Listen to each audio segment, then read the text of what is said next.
Rizky Ridho kena kartu merah tadi malam, sengaja ingin keluar dari Persija dan gabung Persib? Ini penjelasannya. Kembali kejar ketinggalan. Vlog soroti fighting spirit. 9 laga tanpa kekalahan bagus untuk kepercayaan diri Persib Bandung. Persib tanpa Nick Kuipers di laga vs PSS Sleman. Siapakah penggantinya?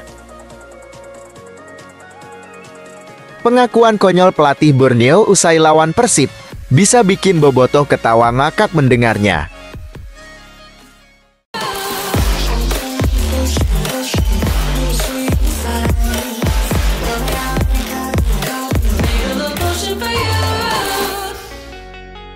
Mohon subscribe channel YouTube ini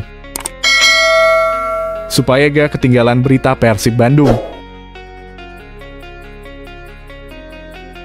Rizky Ridho kena kartu merah tadi malam, sengaja ingin keluar dari Persija dan gabung Persib? Ini penjelasannya. Persija Jakarta harus bermain dengan 10 orang usai Rizky Ridho mendapatkan kartu kuning kedua di menit ke-75. Ini sekilas mirip ketika Rizky Ridho mau keluar dari Persebaya, ketika itu ia ciptakan gol bunuh diri. Nah, dengan rumor semakin kencang bahwa Persib akan mencari bek berlabel Timnas Indonesia, Rizky Ridho akan segera gabung Persib? Gimana kalian Bobot Ohadon, setuju gak kalau Rizky Ridho gabung Persib? Silahkan komentar di bawah ini ya. Kembali kejar ketinggalan. Vlog soroti fighting spirit. Bukan kali ini saja Persib sanggup menyamakan skor atau berbalik unggul setelah ketinggalan. Di musim ini, Maung Bandung punya daya juang yang tinggi di setiap pertandingan hingga menit akhir. Jumlah gol musim ini juga paling banyak di rentang menit 75 banding 90. Saya bangga dengan tim. Beberapa kali di musim ini kita bisa kembali dari ketinggalan di babak pertama. Kita bisa mengejar ketinggalan. Bisa dilihat dari fighting spirit kita sangat baik, kata Klopp. Kapten kesebelasan Maung Bandung ini menyebut bahwa bukan perkara mudah menahan imbang Borneo di depan pendukungnya sendiri. Apalagi ada perbedaan cuaca antara Samarinda dengan Bandung yang membuat pemain kesulitan saat bermain di Segiri. Pertandingan hari ini, seperti coach katakan, tidak mudah. Cuaca di sini juga sangat lembab. Itu sangat susah untuk kita, tapi di babak kedua kita bermain lebih baik, kata Klopp. 9 laga tanpa kekalahan bagus untuk kepercayaan diri Persib Bandung. Bojan Hodak mengatakan bahwa dia bersyukur karena sukses meraih 1 poin di Segiri. Ini tentu bagus bagi kondisi kepercayaan diri pemain, karena masih sulit dikalahkan oleh tim lawan. Ini tentunya jadi modal untuk terus mencatatkan hasil yang positif. Saya rasa ini sangat bagus karena tidak kalah pada pertandingan ini dan 9 laga tanpa kekalahan. Saya rasa ini luar biasa untuk menjaga kepercayaan diri pemain, terang Bojan Hodak. Di sebelumnya Persib juga menyambut laga pekan ke-16 dengan tren 4 kemenangan beruntun. Tentunya ini jadi membuat ekspektasi supporter jadi makin tinggi. Namun dia tetap mensyukuri raihan 1 poin ketika bertemu Borneo karena menghadapi pemuncak klasemen sementara. Nah, tentu juga kini semua orang mempunyai harapan agar kami bisa terus memenangi semua laga, tapi ini tidak mudah. Ini pertemuan antara tim di peringkat pertama dan ketiga, terlebih kami bermain di lapangan mereka, jadi tidak mudah mendapat poin, jelasnya.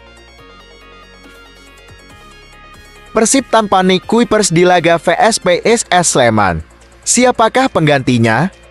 Bek andalan Persib Bandung, Nick Kuipers, harus menanggung risiko dari kartu kuning yang dia peroleh di laga kontra Borneo FC Samarinda. Terjangan Nick Kuipers kepada winger lincah Borneo FC, Muhammad Siran Amrullah, yang berujung kartu kuning di menit 82 membuat bek asal Belanda itu dipastikan terjerat skorsinya. Nick Kuipers tidak bisa dimainkan pelatih Bojan Hodak saat Persib melakoni pertandingan terakhir di putaran pertama melawan PSS Sleman akibat akumulasi kartu kuning. Kartu kuning yang diterima Nick Kuipers dari wasit Zidman Pangaribuan yang memimpin laga Borneo FC vs Persib merupakan koleksi keempat pemain berusia 31 tahun itu. Sesuai regulasi Liga 1 musim ini, pemain yang telah mengantongi 4 kartu kuning pertama harus menjalani skorsing 1 pertandingan. Apakah Ibonivo jadi penggantinya? Apakah Jupi juga? Pengakuan konyol pelatih Borneo usai lawan Persib bisa bikin Bobotoh ketawa ngakak mendengarnya. Pelatih Borneo FC Peter Huistra mengungkapkan situasi pelit dan penyesalan sedang dialami pemainnya bernama Agung itu, sorotan akan mengarah kepadanya. Tentu saja ada perbedaan antara pemain menyerang dengan pemain bertahan.